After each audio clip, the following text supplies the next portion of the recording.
Olá, tudo bem com vocês? Olha, este podcast de hoje é tão, tão especial. Todas as pessoas que vêm aqui são especiais, mas essa em grau de muito amor no coração, de, sabe assim, uma pessoa que eu tenho a honra de receber aqui e também pelo assunto se torna muito mais do que especial esse podcast de hoje. Para você que vai estar no seu Natal, dentro de casa, a família talvez não vai estar junto, você vai estar sozinho, sozinha. Então, assim, você vai poder entrar no canal do YouTube e ouvir a mensagem, né, as palavras que serão deixadas para você, para mim e para todos nós que entrarmos no canal Conexão com Marta CBN. Quem é que vai estar à frente dessas palavras, falando com o nosso ser maior, né? Nosso Deus, nosso Jesus, porque de 24, terça-feira, que é o nosso canal de podcast, é a virada do grande aniversariante do dia 25. E todos estarão comemorando 24 para 25, o dia 25. Então, isso fez com que eu convidasse o nosso grande amigo, pastor Délio Nascimento. Muito Tudo bem com o obrigado. senhor, meu querido? Muito obrigado. Dizer que é um prazer muito grande ter essa oportunidade aberta por seu programa, o seu podcast, e poder trazermos alguns esclarecimentos acerca do Natal, acerca do nascimento de Jesus, por que se deu, por que aconteceu, e por que é tão importante que a gente, nessa data, comemore esse Grande dia, aniversariante, né? esse dia tão importante. Que é o que eu estou falando, né? Que às vezes esquecemos do grande aniversariante, só pensamos nos presentes, na roupa nova, em fazer, aproveitar que recebeu um dinheirinho a mais, né? É, E cuidar da casa. E o nosso aniversariante, né?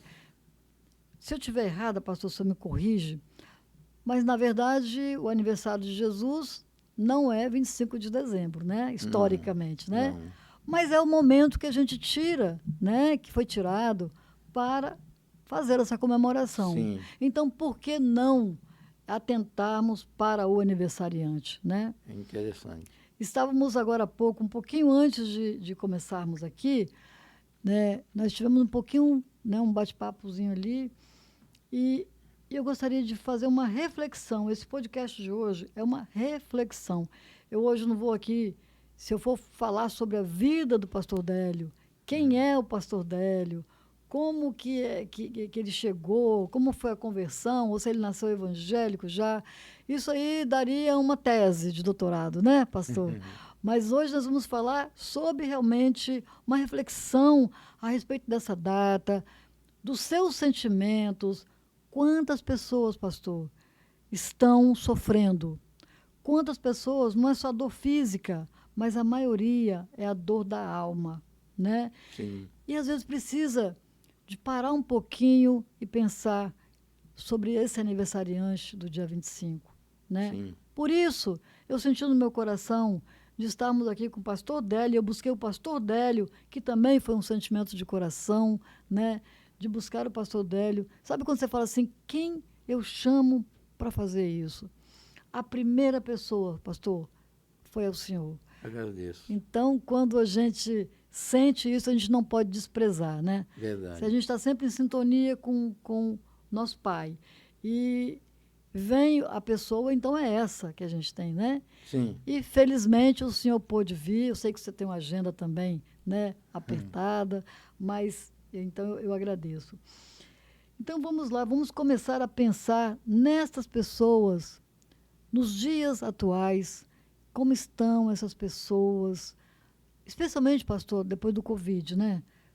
Quantas eu tive conversando com uma outra pessoa aqui do podcast, ela estava falando, ela é doula, né? Ela faz trabalhos com velhinhos, com crianças, e ela dizendo o sofrimento das pessoas, né? Sim. Especialmente depois do Covid. Quantas pessoas a vida se transformou e estão vivendo num momento muito crucial e que não tem, parece, saída, né? Verdade. O que nós devemos fazer? Qual é eu não digo conselho, mas a reflexão que nós devemos fazer, especialmente nesse final de ano e nesse dia que se comemora o nosso maior, né, homem da nossa vida, da nossa história de vida? A gente não pode se esquecer que a gente está vivendo um momento dos extremos. Nós estamos vivendo o período em que quem está bem está financeiramente, mas, por outro lado, as pessoas estão padecendo com sofrimentos da alma, sofrimentos psicossomáticos, em situações degradantes outros. Não é por acaso que a gente vê uma população de miseráveis jogados nas sarjetas, literalmente, abandonados pelos poderes públicos, com a hipocrisia de que não pode tirar as pessoas da miséria se elas não quiserem. Ora, se a pessoa já chega a um ponto de não se amar a si mesma, se entregar como um lixo humano e ficar num estado deplorável de falta de higiene pessoal, enfim, e amargando a dor da fome, da sede, e o Estado dizer que não pode tirar essas pessoas dessa situação, inclusive os dependentes químicos, se elas não esboçarem a vontade. Como que uma pessoa vai esboçar a vontade se elas não têm sentimento de sobrevivência, sentimento de prazer, de alegria? Vocês já chegaram no fundo do poço? Chegaram no fundo do poço. Isso tinha que ter uma prevenção. Exatamente. E não, né?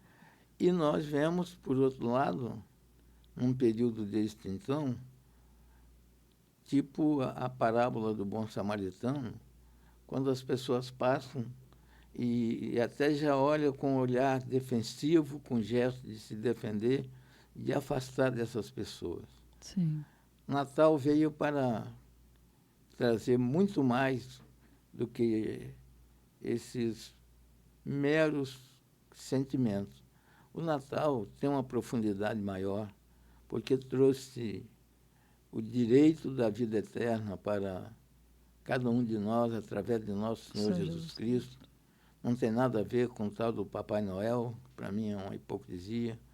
Se Papai Noel existisse, para mim ele seria o mais covarde de todos, porque os palácios que ele visita para levar presentes caríssimos para os filhos dos ricos não é os barracos das favelas, das comunidades pobres, onde ele deveria visitar e levar sequer uma bonequinha de pano ou uma bola de meia para aquelas crianças poderem se divertir. Para mim, é uma cruel e terrível hipocrisia e é um lado perverso do comércio para promover suas vendas através desse velho rabugento chamado Papai Noel. Eu nunca pude conhecer esse Papai Noel quando eu era criança, porque eu não era de família rica, né? Uhum. Então, ele nunca foi Papai Noel para mim.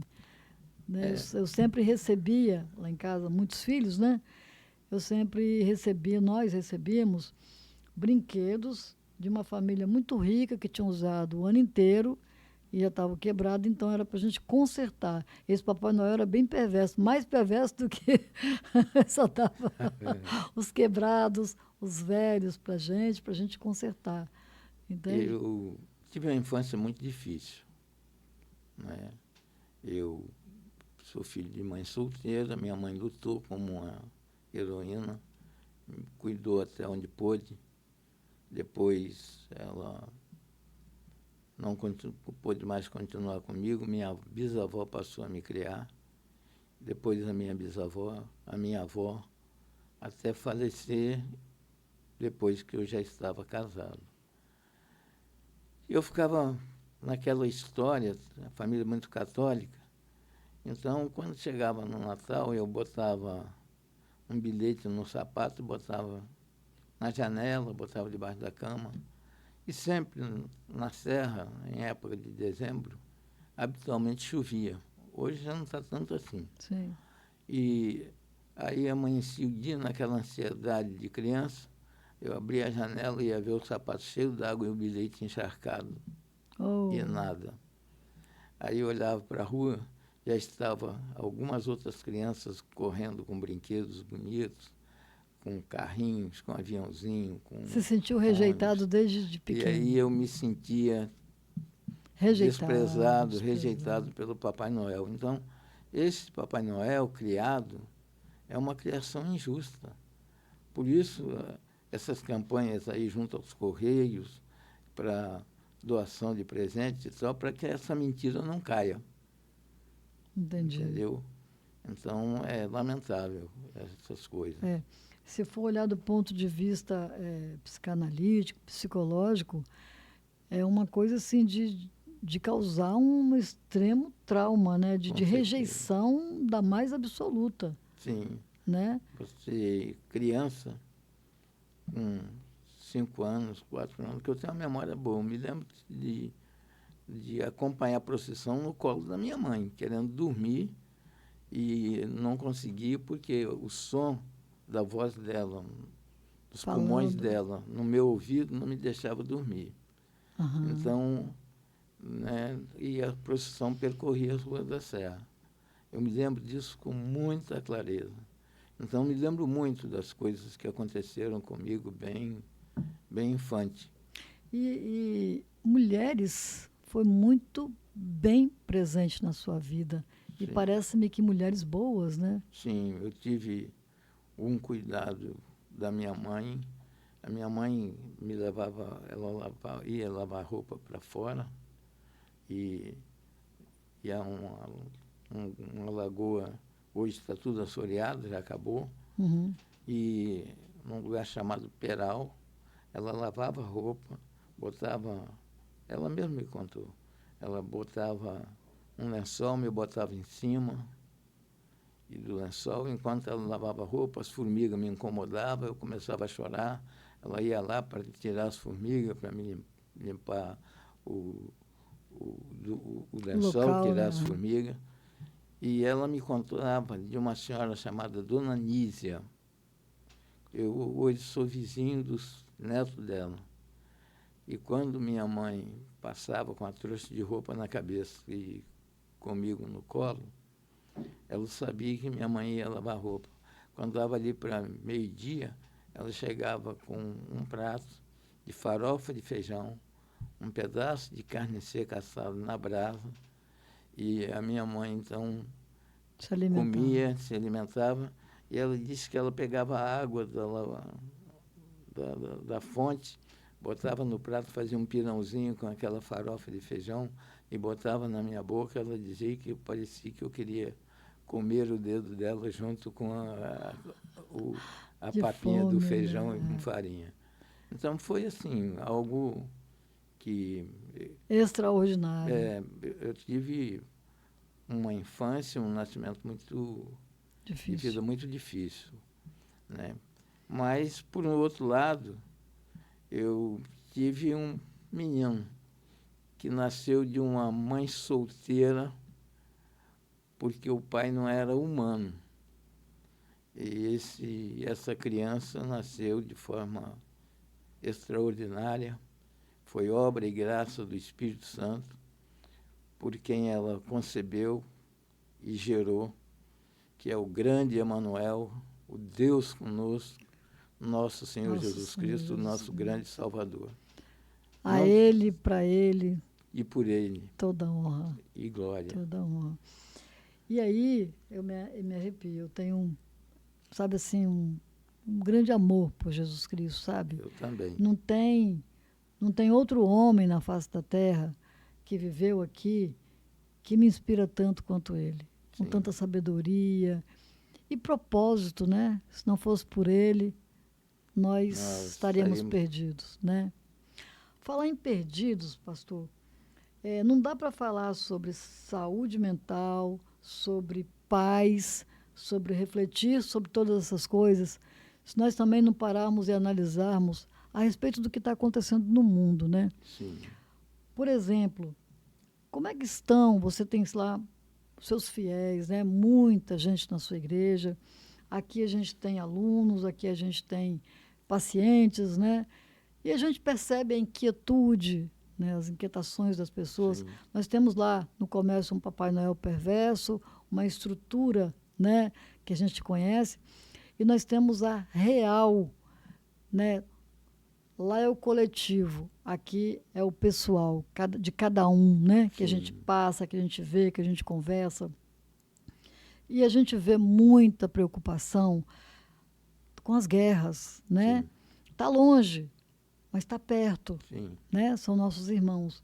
Agora, falando-se de, já que estamos falando de Jesus, nós sabemos que temos aí profecias, temos muitas coisas que fazem essas anunciações do que serão os últimos dias, né? De acordo com a Bíblia. Então, assim, como é que o senhor fala a respeito da guerra, por exemplo, na Ucrânia, a Rússia? Você acha que tem esperança daquilo ali acabar? Agora com o novo governo, né, lá dos Estados Unidos, porque a gente sabe que lá é que é o manda-chuva. E aí, o que o senhor me diz sobre essa guerra? É importante a gente pensar que aquela guerra, ela é uma guerra que frustrou a Rússia, porque a Ucrânia resistiu esse tempo inteiro. Eu achava que fosse no dia E seguinte. eu pensei que era uma questão de tempo, de Uma curto semana. espaço, eu também. E logo seria, né, debelado aquilo ali e a Ucrânia seria devastada. É. Mas pelo poderio bélico e por tudo que a Rússia tem. Mas surge um fato que agora, com a eleição do Trump, que você acabou de falar, que é preocupante. O Vladimir Putin, ele havia feito uma ameaça antes de janeiro.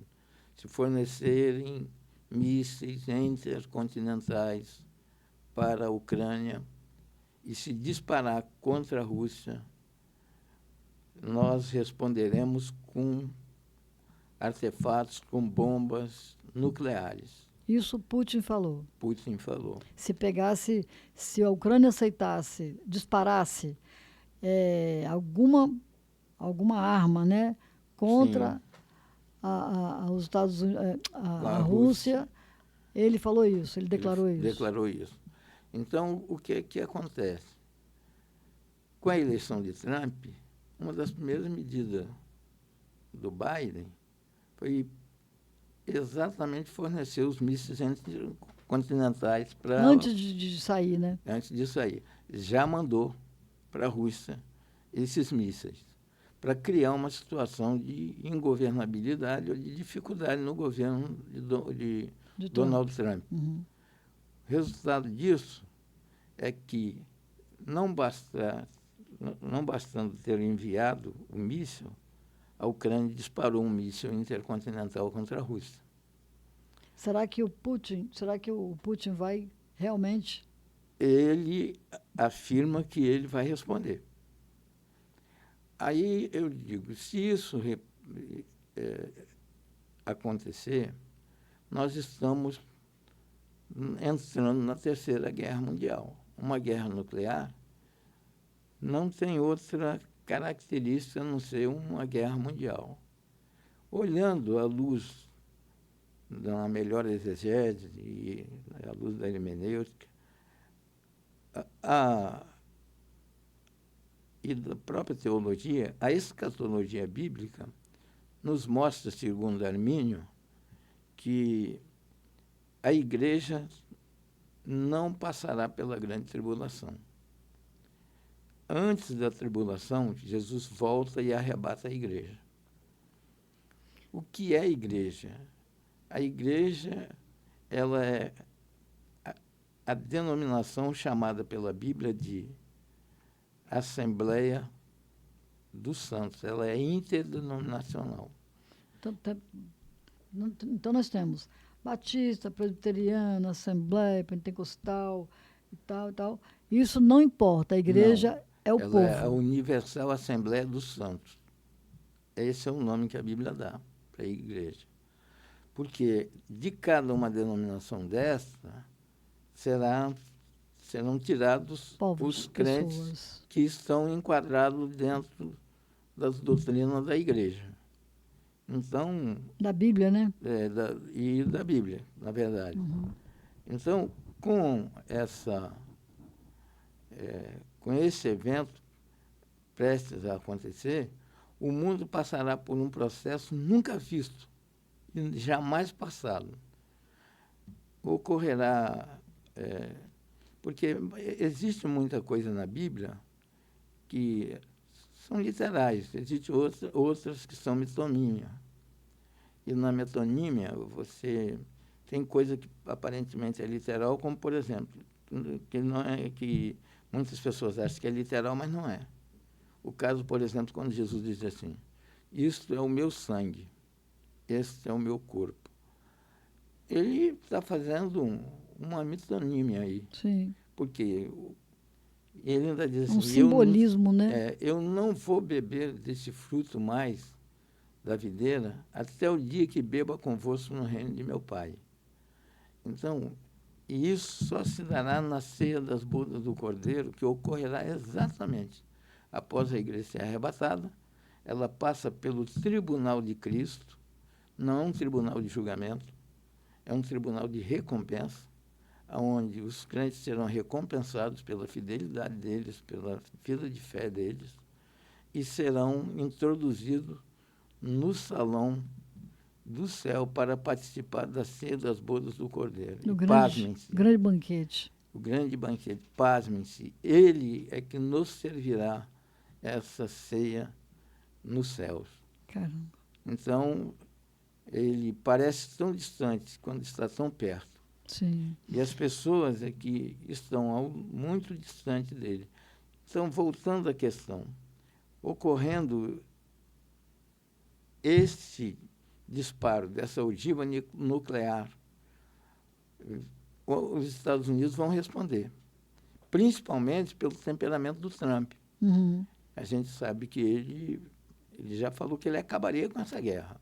Falou. Então, o Trump, ele representa assim, um governo, de Austero, pulso, de austeridade, né, de firmeza.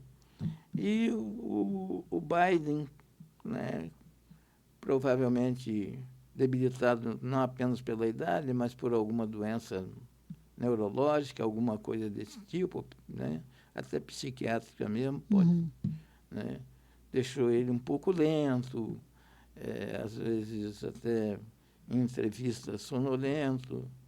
E uma pessoa nesse estado é fácil de ser induzida ao erro por por outras pessoas. Dependendo dos seus assessores, ele pode cometer o erro. Então, a gente, como cristão, temos que estar mais do que nunca a olhar para os céus. Atentos, né? Porque Jesus veio num Natal desprezado, nasceu numa manjedoura, dentro de uma cocheira de boi, forrado com capim, para que servisse de berço para ele. Não tinha espaço para ele, as hospedarias estavam cheias, era um momento de recenseamento no local. E a Virgem Maria e José, que era o seu noivo, e que teve dificuldade entre o casal quando ela apareceu grávida. Que homem maravilhoso, né? Mas ele, então, acabou entendendo e aceitando por fé que a Virgem Maria fosse a mãe do Salvador. E o nascimento de Jesus foi um nascimento que provocou dores, provocou contrações, provocou tudo que uma mulher sente no parto, mas, não obstante o seu nascimento, José não casou com uma mulher desonrada. A Virgem Maria permaneceu virgem. Que coisa Foi linda. desonrada né? Desonrado no sentido entre aspas, né? Foi conhecer o marido, né? Foi conhecer o marido, né? Virgem. O nascimento foi virginal. E Jesus representou desde o seu nascimento o lado do sofrimento humano, daqueles que são desprezados, debaixo de perseguição, debaixo de dificuldades, tendo que fugir, porque já Herodes procurava matá-lo. Então, assim, foi... E, nesse momento, né, José estava consciente de que estava guardando o Filho de Deus e abraçado a Maria no projeto de Deus. Fugiram, foram para o Egito, depois foram para a Galiléia, e Jesus só volta depois em Jerusalém aos 12 anos, depois volta mais tarde, no fim ele volta já aos 29 para 30 anos, 33 anos, exatamente para ser submetido a todo tipo de atrocidade e se entregar por nós, para que a gente pudesse estar aqui hoje livre, falando sobre ele. Exatamente. Assim, eu não vou adentrar em doutrinas, né? Existem pessoas que estudam sobre isso. Eu até vou apresentar ao senhor depois, que vai ser muito interessante, né? Falando sobre essa volta, essa ida, mais logisticamente, vou dizer assim, né? Não negando o nosso Jesus. Mas, assim, é bem interessante que eu sempre confronto, né? Como é que é, onde está, como é que está escrito. Enfim, é uma religião, né? Uma denominação que parte do judaísmo, mas não são aqueles judeus, entendeu? Sim. É bem interessante. Eu gostaria que o pastor ouvisse, que você também ia se interessar em... É sempre bom, né? Conhecer todos os detalhes do que se é pregado, falado, conhecido, né? Sim. E aí nós temos, neste momento, uma outra guerra, né? Que é lá no Oriente Médio, para variar, né? Sim. Que aquilo ali é problema, né, pastor? Isso como, não interrompendo, Não. É como um segundo polo de bateria. Nós estamos com uma bateria aqui, né, com um polo, com carga. Esse aqui está um conflito. Nós temos outro polo da outra bateria que está também em ebulição. O que falta é simplesmente unir daqui e aqui. Quando acontecer isso, porque toda a batalha se dará depois do arrebatamento dentro de Jerusalém. Já será uma batalha comandada pelo anticristo, pelo falso profeta, pela besta. Porque aqui, entre eu e eu mesma, como diz, ainda como não foi construído o templo, então eu achei que tivesse que ter ainda tivesse mais tempo. Esse templo está em adiantado estado de reconstrução. Entendeu? Para acontecer. E hoje, com a tecnologia, principalmente dos israelitas, né, eu estou com dificuldade de fala porque estou com a prótese que eu acabei de botar. E o que acontece? O tempo que eles levariam para construir o templo quando Salomão fez foi um. Hoje, se Salomão gastou 10 anos, é para eles gastarem 10 dias. Com toda a tecnologia disponível que eles têm hoje. Né? E, então, o templo de Salomão é um centro de profanação do anticristo. É um dos sinais bem claros sobre isso. Em Mateus capítulo 25 e 24 também, a gente tem o sermão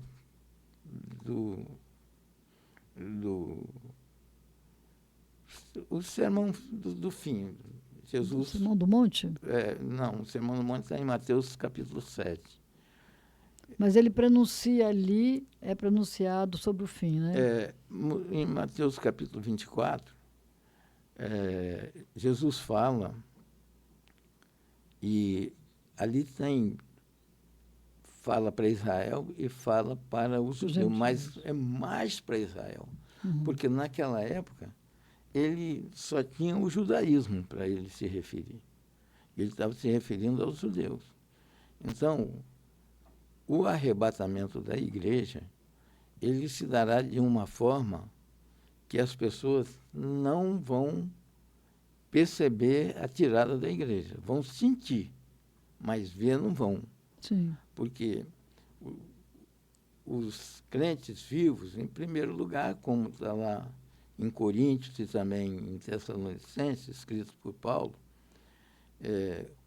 nossos corpos serão ressuscitados e sairão da sepultura corpos que você pode tocar, porque é um corpo semelhante ao de Cristo. Nós não vamos sair sem que ninguém veja. Agora, eu imagino quem estiver no entorno de um cemitério. Nossa. E quem estiver num sepultamento, num cemitério, Jesus veio. Primeiro os mortos são ressuscitados. Então, os túmulos vão se abrir, porque para Jesus sair da sepultura, ele sairia com a pedra na porta mesmo, Claro. e passaria por ela. Um corpo glorificado. Isso só Deus para explicar. Então, não haverá barreira física para impedir o deslocamento de um crente ressuscitado de um lugar para o outro. Se Jesus viesse agora, a gente sairia por esse teto aqui, não ia procurar elevador, não ia procurar porta, nada. Sim. Ia sair daqui. Então, o que é que acontece quando o arrebatamento, o que ocorrerá no arrebatamento? Os túmulos se abrirão. Eu imagino, pela minha fé, as catacumbas se abrindo, e os corpos saindo, e as pessoas vendo corpos semelhantes ao corpo de Cristo ressuscitado. Aquele corpo que ele diz, toca aqui, para ver se não está ferido, se não for no meu lugar, coloca aqui a mão, o dedo.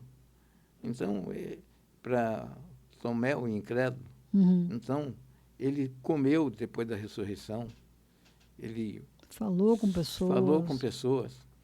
Ele foi visto por mais de 500 irmãos depois. Ele andou novamente sobre o mar, caminhando na direção dos discípulos. Enfim. Ele mostrou que realmente estava ali de volta, né? E quando os discípulos o viram, ele estava sentado perto de uma fogueira, assando peixes para comer com eles ali, antes de ir embora.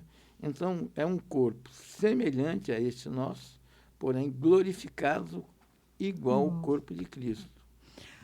Agora, o senhor concorda, pastor, que nós teremos grandes surpresas no final? Sabe aquele julgamento que um faz do outro, que fala, fulano é isso, é isso, é isso. A grande surpresa vai começar com a gente mesmo. Sim. Né?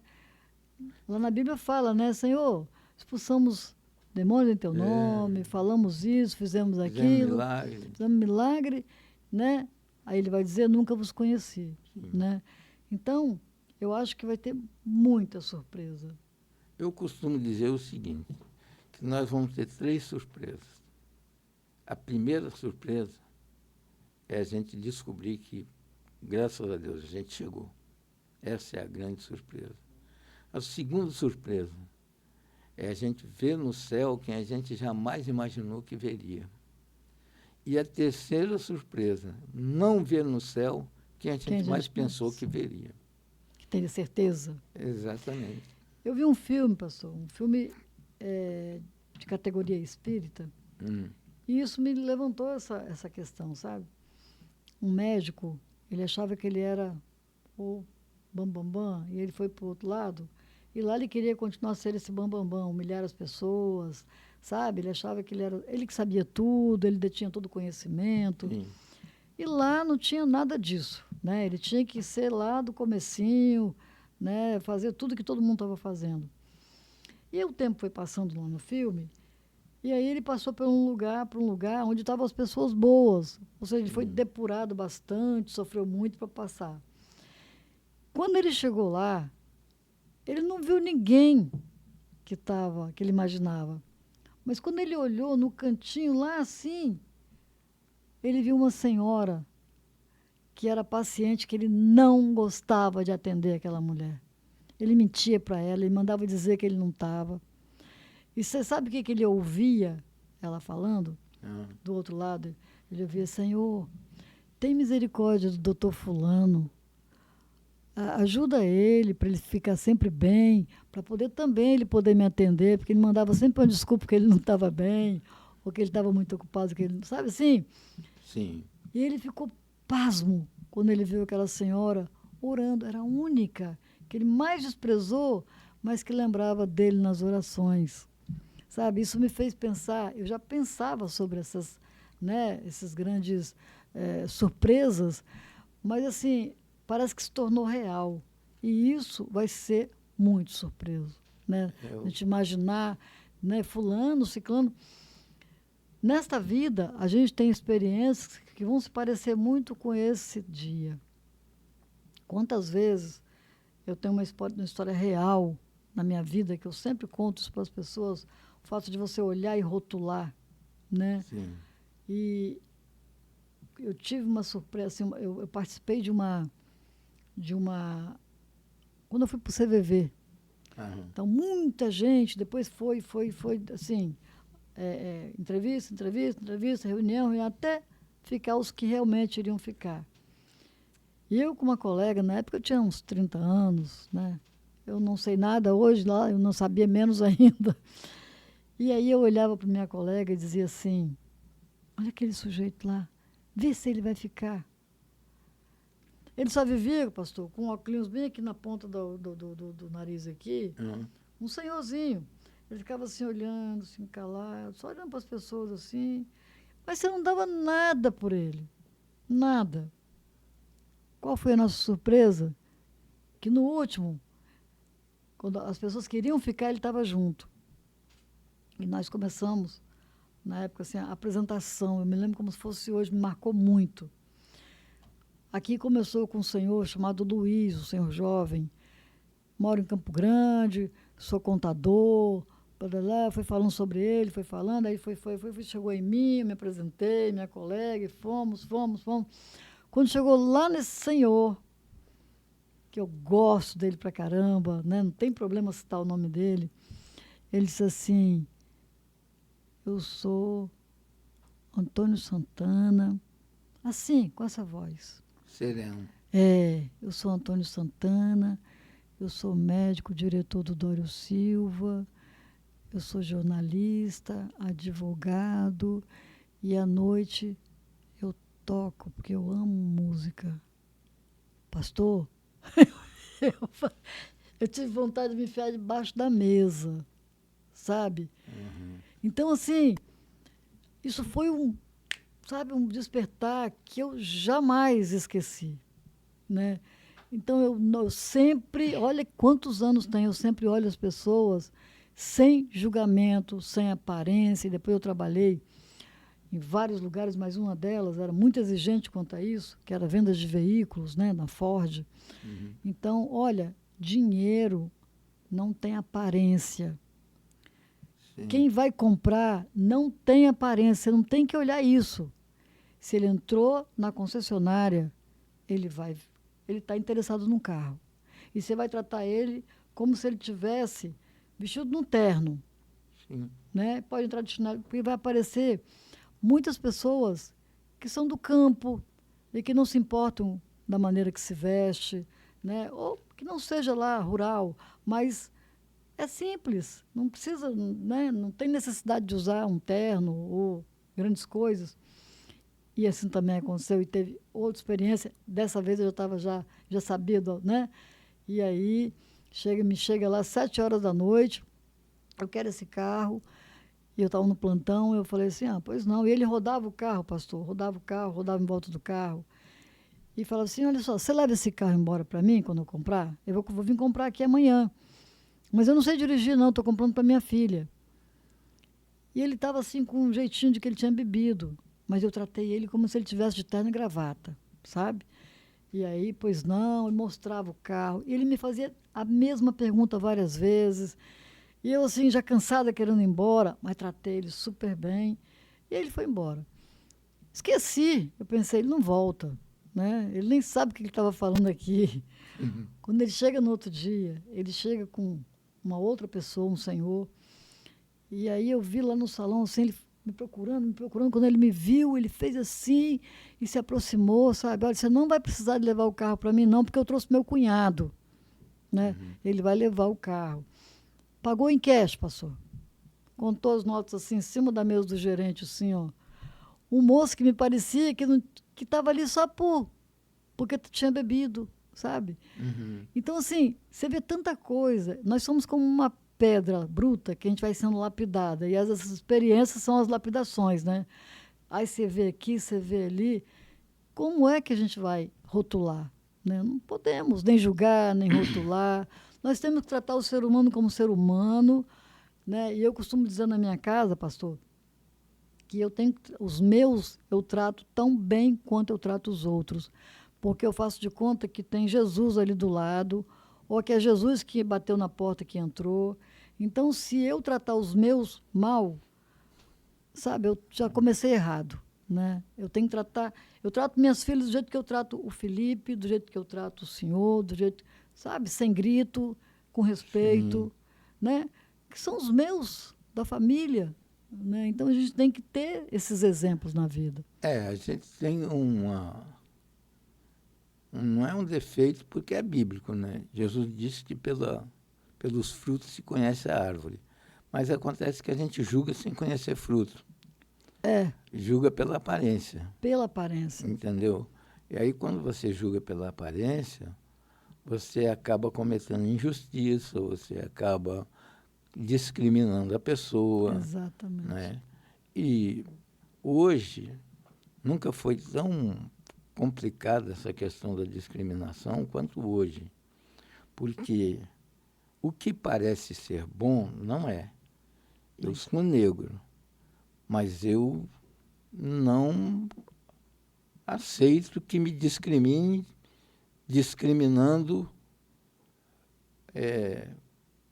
por exemplo, se eu for fazer um concurso público, a cota para ele porque é negro. Já é uma discriminação. Já, Então, eu acho que é o seguinte, não, não é com esse tipo de política, com discriminação por causa da cor, da pele, que a gente vai corrigir algum problema social.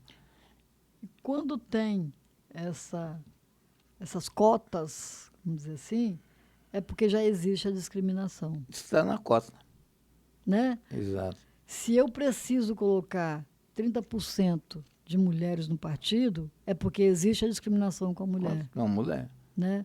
Teria que ser livre, É, meio a meio, e a né? mulher, ela tem qualidades que superam o homem, entendeu? Né? A mulher é mais sensata, a mulher é mais equilibrada, a mulher é, eu creio até mais inteligente do que o homem.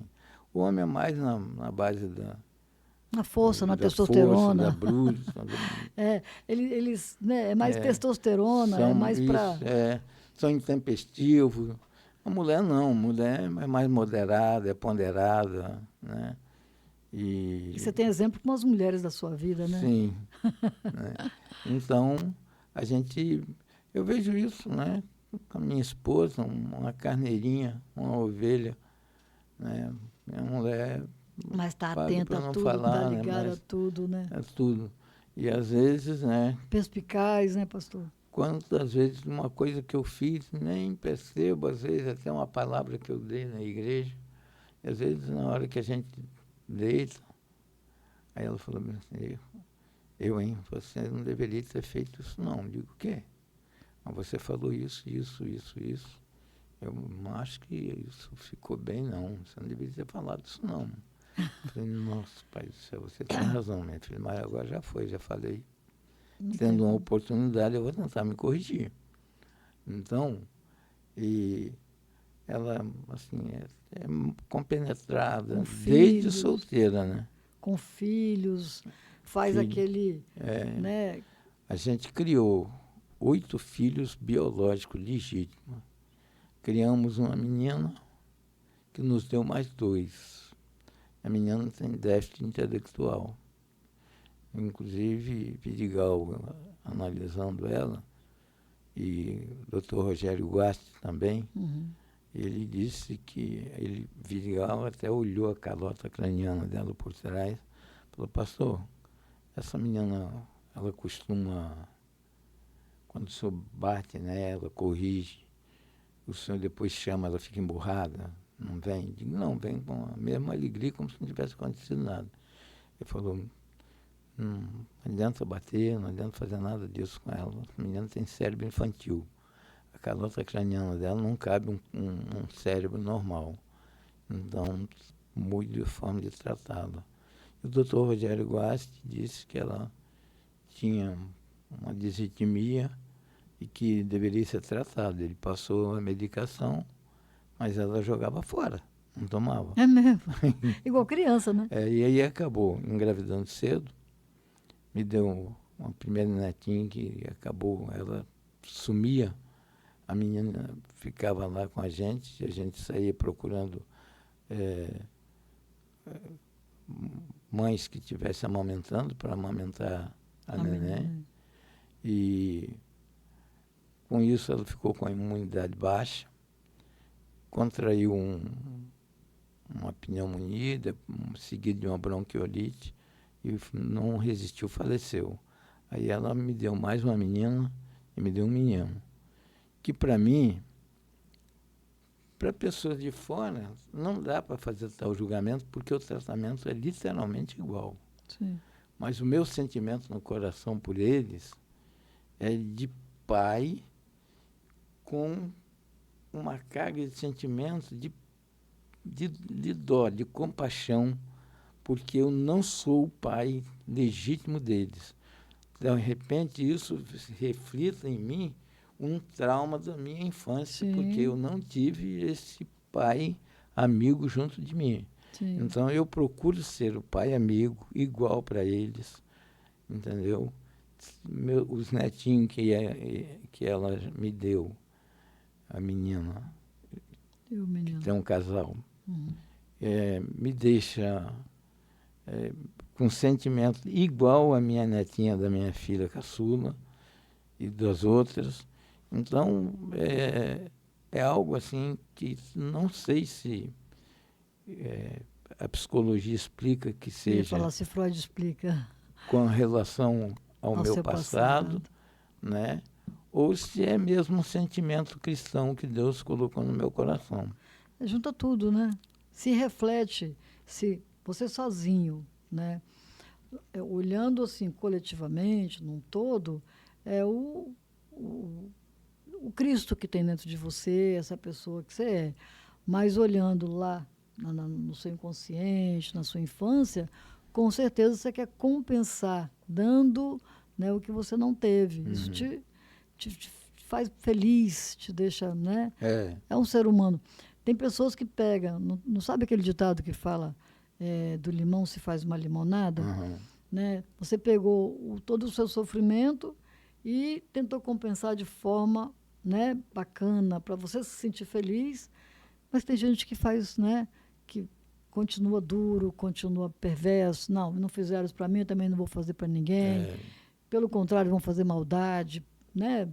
E aí, graças a Deus e a esse Jesus, né, você é uma pessoa que pegou isso tudo e colocou para o lado do bem, né? Não, assim, não sou espancador. Meus filhos, eu posso contar quem tomou uma varada, entendeu? Por corrigir. E geralmente basta uma fala, né? Eu não quero, não faço. E, pai, mas eu já falei, é isso. Entendeu? Sem briga, sem discussão, entendeu? E às vezes, né, principalmente o mais velho, Ezequiel, disse, pai, digo, o senhor não devia ter falado isso não, pai. O senhor falou isso, foi assim, com fulano. Para que falar isso? Eu digo, porque precisava falar, meu filho. Mas eu acho que o senhor não devia ter falado, não, essas coisas a gente tem que deixar para lá. Eu digo, deixo para lá e ele continua fazendo a mesma coisa. Exato. Então tem que falar para acordar a pessoa, para ter uma correção. Então, você lidar com 60 e poucas igrejas, com quase 7 mil pessoas como 60 membro. e poucas igrejas, pastor? 1.400 homens como Lideranças. como presbítero, diácono, e aí vem 150 ministros, pastores e evangelistas. E aqueles aspirantes ao quadro do ministério e administrar também o ministério feminino, onde tem as lideranças femininas, as lideranças jovens. Então você tem que estar bem preparado por Deus para poder você conduzir isso e saber ter uma adequação a cada um desses grupos. Isso é uma preocupação que eu tenho para não magoar, para não maltratar. Geralmente alguns me chamam de pastor, alguns me cumprimentam com beijo, porque vê meus filhos me cumprimentar beijando, entendeu? Quando chego na igreja, sou abraçado, sou beijado por irmãos, por irmãs, por jovens, por crianças. E faço essa reciprocidade com eles, né? As pessoazinhas simples. Alguns às vezes ficam retraídos, eu pego, puxo, trago para perto de mim, para que as pessoas não se sintam discriminadas. Certo. Então, eu não sei se tudo isso são efeitos do que eu não tive, porque eu apanhei muito, eu trabalhei muito. Pro outro lado, né? Eu trabalhei muito. Com 7 anos eu estava na rua de madrugada vendendo pão, com frio, com chuva. E saía dali, ia pegar um carrinho com 2 latas de 20 litros, ia pegar água nos chafariz e entregar nas casas para ganhar R$500. Botava num cofrinho para no Natal ter dinheiro para comprar roupa. Porque o velhinho não te visitava. Porque esse velhinho não me visitava. Esse velhinho era discriminatório, né? Sim. Ele tinha discriminação com as crianças. Então, pastor, diante de tudo isso, devemos fazer o quê? Amar a Deus sobre todas as coisas. É o princípio de tudo. Quando você ama a Deus, você se ama a si próprio, ama seu irmão, ama seu inimigo. Você não deseja mal para os seus inimigos. Você abençoa os que te amaldiçoam e não guarda rancor. Isso é uma coisa que Deus me deu. Eu não guardo rancor de ninguém. As pessoas que me maltrataram, que me maltratam, e às vezes na hora vem aquela adrenalina, Sim, que é do ser humano, repulsa, né? Mas depois, quando eu caio em si, acabou. Agora, como é que eu vou orar o Pai Nosso? Se eu mantenho odiando, se é uma condicional no Pai Nosso. Sim. Perdoa as nossas dívidas, assim como nós perdoamos nossos devedores.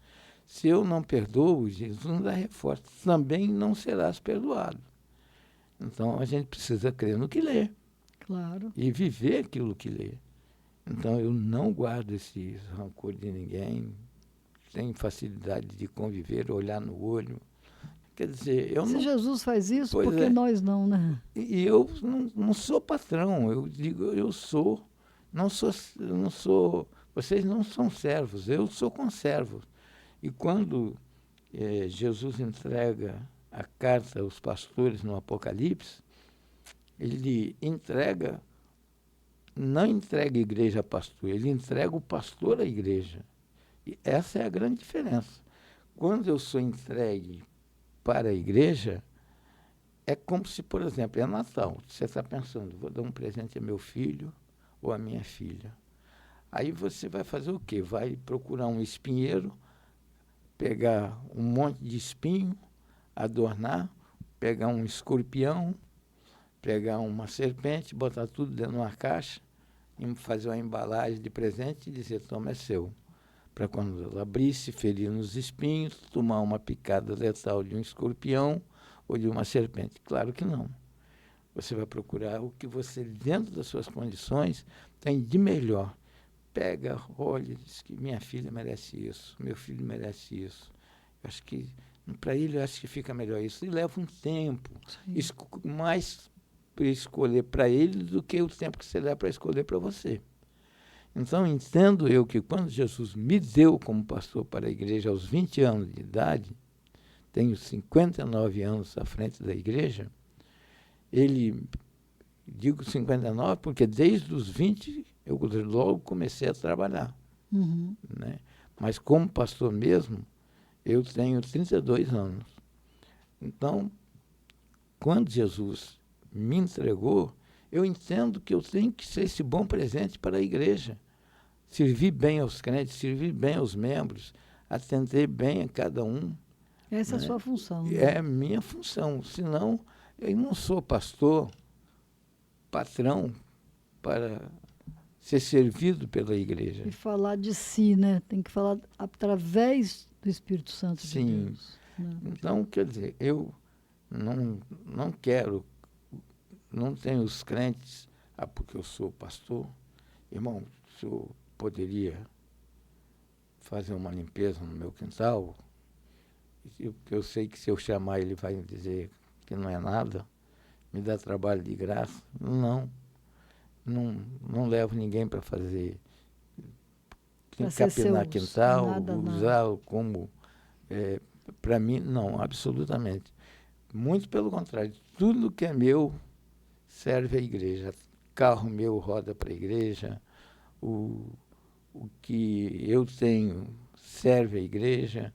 Então, eu nem procuro. Isso acontece espontaneamente da minha parte, entendeu? Eu fazer isso com os irmãos, fazer isso com as pessoas, porque eu entendo que eu sou aquele presente lá do livro do Apocalipse que Jesus me entregou para a igreja, e não a igreja para mim. Que bacana. Você tem alguma coisa separada que você ficou de ler ou não? Não, a gente passou por ele já, né? Uhum. Seria o que eu falei sobre José, que está aqui em Mateus, capítulo 2, mas que nem precisa, né? Porque a gente versou bem sobre a palavra. Pastor, tem alguma mensagem específica que você gostaria de falar, né, nessa noite de 24 de dezembro? Em primeiro lugar, o que eu gostaria é que, pelo menos, o Natal de todo mundo fosse tão simples quanto o meu. Entendeu? E tão cheio de paz quanto o meu. Tão alegre quanto o meu.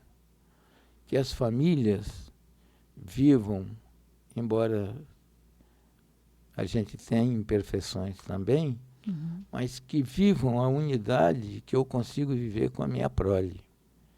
Que não haja briga de pais, de filhos, que não haja violência, e que esse Natal marque na memória das pessoas que a vida humana é preciosa e que ela não nos pertence, nós não temos o direito de tirá-la.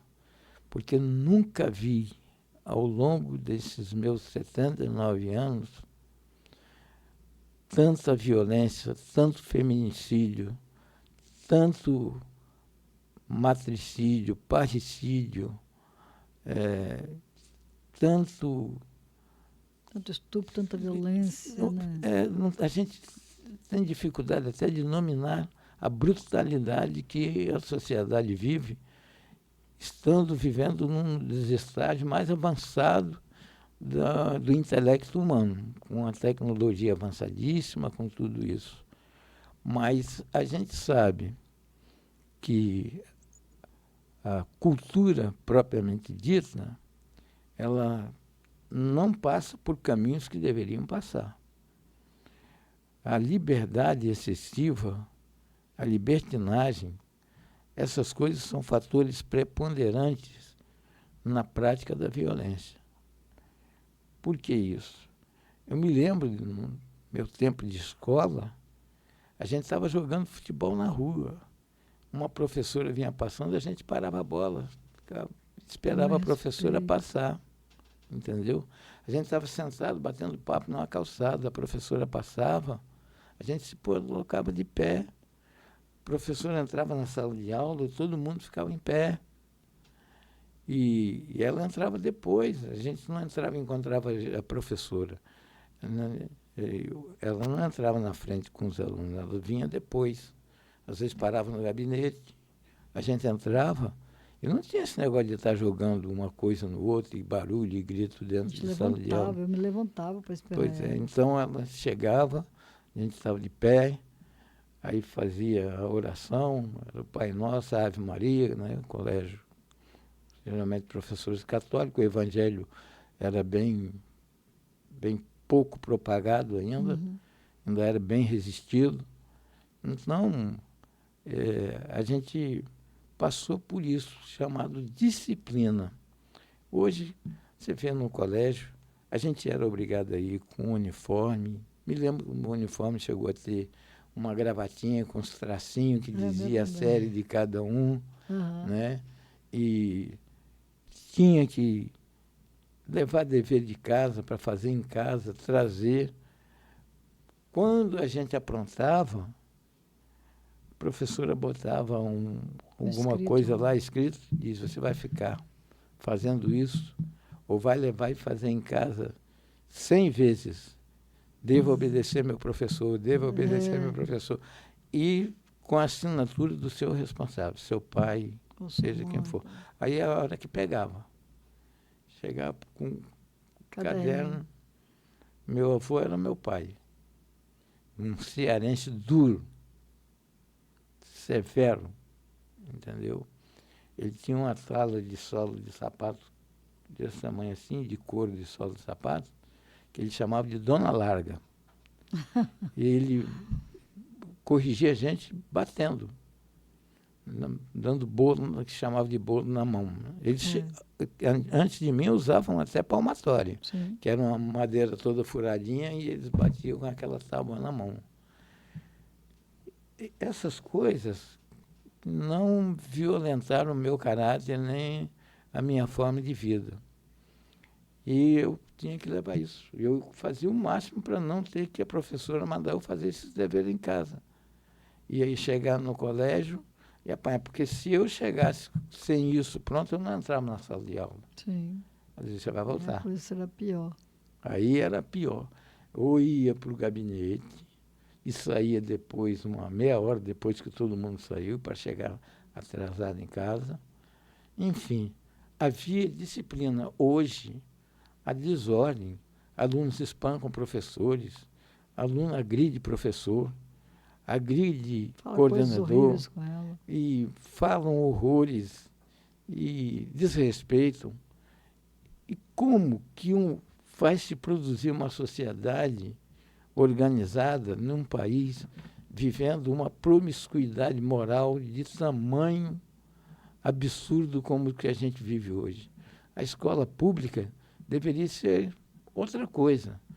As escolas cívico-militares de Bolsonaro me parecia ser o caminho para a retomada dessa situação. Então, acho que assim, é algo que está faltando no Brasil. Você pode olhar. Olha na Coreia, olha nos países socialistas e comunistas, entendeu? Olha para o Japão, onde eles vivem não é de salário mínimo, não, é de ração. porque o socialismo é isso. Sim. Não são Cuba remunerados. também é assim? Hã? Cuba também é assim? Com certeza. Cuba, Venezuela, se é que tem, né? Porque lá eles vivem disso. Eles recebem uma ração e um dinheiro é algo muito pouco que rola na mão deles. Mas você vê os japoneses, os orientais muito bem vestidos, disciplinarmente vestidos, né? Não numa forma que vive muçulmanos e outras coisas, mas dentro de roupas sociais como a nossa, normal, muito bem vestido, decentemente vestido. No Brasil é uma terra de ninguém nos conceitos Caramba. morais, nos conceitos, né, danças promíscuas e estímulo a sexo, essas coisas todas. E para desgraça de tudo isso, leva o nome de cultura, e eu sou obrigado a ter 27% do meu imposto e dos impostos que eu pago quando vou no supermercado, transformado em incentivo à cultura, ao ponto de um governo repassar 17 bilhões para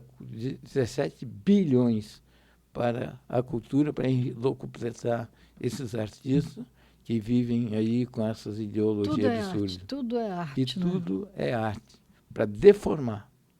Não forma ninguém, deforma. Então, é difícil. Eu, assim, para você, né, que está aí nos vendo, né, conforme eu falei no início, a presença do pastor Délio aqui é para trazer uma mensagem, para fazer uma reflexão, né, em relação ao dia do Natal. Especialmente ao dia do Natal, mas que serve para todos os dias, né, pastor? Sim. Para todos os dias. Para você que está com depressão, que está triste, e eu escuto muita gente, pastor, dizendo o seguinte: chegou o final do ano, Natal, para mim é a pior época, né?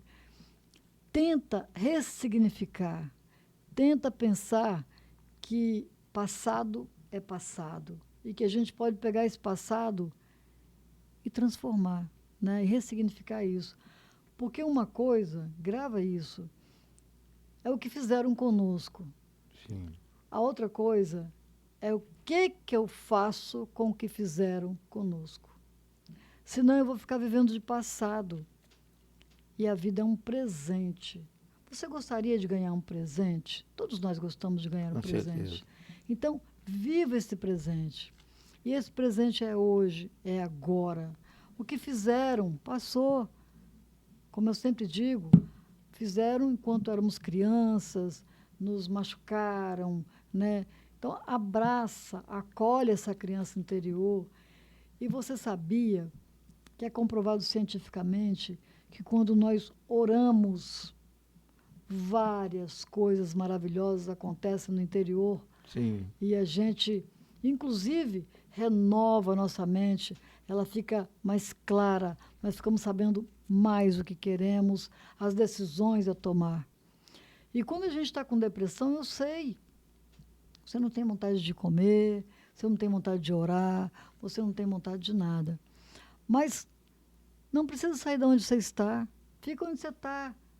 Só faça assim, ó, que só isso aqui, com essa intenção de louvar, ou de buscar, ou de se referir ao Todo-Poderoso, as coisas começam a se abrir, né? Verdade. Então, é isso nosso podcast de hoje, as nossas palavras hoje, que eu trouxe o pastor Délio, é justamente para isso, para você refletir. Mas se você não vê no dia do Natal, não tem problema. Você pode ver num outro dia que vai ter o mesmo efeito e as palavras serão as mesmas, né? A gente só fala no dia do Natal porque é um momento de reflexão mundial, né? Sim. Todos param para uma grande homenagem. Sim. Certo, errado, com hipocrisia, sem hipocrisia, mas é um momento que todos param, né? É a grande festa. Então, neste momento, tente colocar o central na sua vida. faça oração. Eu vou convidar o pastor Délio aqui para a gente fazer a oração do Pai Nosso, querido. Porque todos nós conhecemos, e quando a gente faz a oração do Pai Nosso que Jesus Cristo ensinou, né, a gente está englobando tudo na nossa vida. Então, essa oração é para você, é para mim, é para o pastor. Se você estiver bem, ótimo. Se você não tiver, você tem certeza que se você começar, a partir de hoje, a colocar em prática uma oração, pelo menos uma oração, tenta, sabe? Você vai ver como a sua vida vai mudar. Nós não estamos falando de religião, nós estamos falando de Deus, nós estamos falando de Jesus, que é o grande aniversariante do dia 25. Certo, pastor? Certo. A gente vai orar e é importante reforçar que é um momento que requer fé, crença. Você precisa crer. Você precisa dar espaço para que a alegria assuma a sua vida e, em lugar dessa tristeza, desse isolamento, e saia desse quadro depressivo, não fuja dos ambientes onde está operando a alegria, porque só vai piorar a sua situação. Vamos orar? Ore com a gente agora. Vamos lá. Pai nosso que estás nos céus, santificado seja o teu nome. Venha a nós o vosso reino. Seja feita a vossa vontade, assim na terra como nos céus. O pão nosso de cada dia nos dá hoje. Perdoa as nossas dívidas, assim como nós perdoamos aos nossos devedores. E não nos deixeis cair em tentação, mas livrai-nos do mal, porque teu reino, o poder e a glória para sempre. Amém. Que essas palavras que todos os dias você ouve, mas que neste momento possa tocar ao seu coração e possa fazer a diferença na sua vida. Busque ajuda, ore, e eu tenho certeza que sua mente vai se iluminar e você vai encontrar pessoas que vão poder te conduzir para a sua vida se tornar mais alegre, mais feliz, porque você é filha de Deus. E como uma filha de Deus, eu tenho certeza que Ele te quer feliz e quer você alegre, e quer você vibrando, e quer você falando dessa alegria para outras pessoas. Certo, pastor? Certo. Eu te agradeço muito, pastor, você ter vindo. Novamente, muito obrigada. Né? Eu sei que você tem uma agenda extensa, né? Mas como eu fui tocada de que era o senhor que eu tinha que trazer, né? E graças a Deus o senhor aceitou, Sim. Eu fico muito honrada e muito feliz.